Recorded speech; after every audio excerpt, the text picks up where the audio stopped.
কসবায় এবং বিভিন্ন জায়গায় এবং গন্ডগোল শুরু হয়েছে বারাসাতে।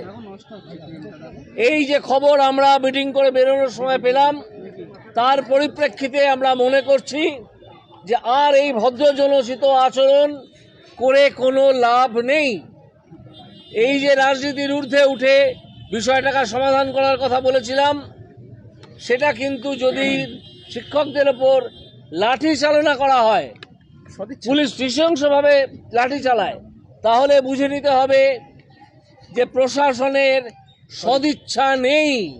যে সদিচ্ছা আমরা দেখিয়েছিলাম, সেই সদিচ্ছার ভয়ঙ্কর অভাব বা তার একেবারে অনুপস্থিতি। এই পরিস্থিতিতে আমরা মনে করছি যে বিকাশ ভবনে মাননীয় শিক্ষামন্ত্রীর সঙ্গে দেখা করে এই চিঠি জমা দেওয়া সম্পূর্ণ বাতুলতা। এই চিঠি জমা দিতে আমরা আর বিকাশ ভবনে যাব না। আমরা পুলিশের এই লাঠি চালনার তীব্র নিন্দা করছি। এই যে মমতা ব্যানার্জি একেবারে জমিদারের মতো আচরণ করছেন, তার জন্যে যে এত ছেলের যারা পাকা চাকরি পেয়েছিল তাদের চাকরি চলে গেল, তিনি যে জমিদারের মতো আচরণ করছেন, সর্বক্ষমতাশালী আচরণ করছেন, এখনো পর্যন্ত তিনি একবারও বলেননি যে যারা এই দুর্নীতি করেছে তাদের শাস্তি হোক, আমি তাদের খুঁজে বার করব। এই কথা তিনি একবারও বলেননি এর মধ্যে, বরং বলেছেন যে অযোগ্যদের ব্যাপারটা আমি পরে দেখব। টাকা নিয়ে বসে আছেন মমতা ব্যানার্জি এবং তার দল।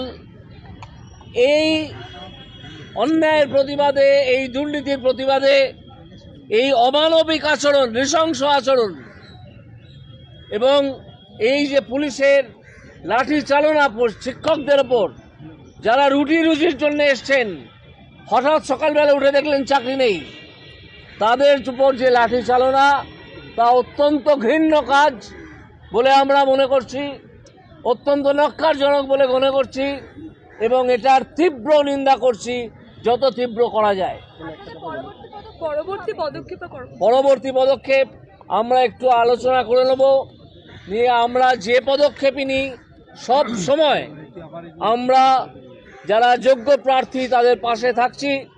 তারা যদি কোনো মামলা করতে চান, তারা যদি এই যে লিস্ট পাবলিশ হবে বলে আমরা মনে করছি, এইটা থেকে নিজেদের অবস্থান খুঁজে নিয়ে, এবং আমরাও সেটা খোঁজার চেষ্টা করব, যদি পাবলিশ হয়, না হলেও আমরা জানি কি করে করতে হবে, সে ব্যবস্থা নেব।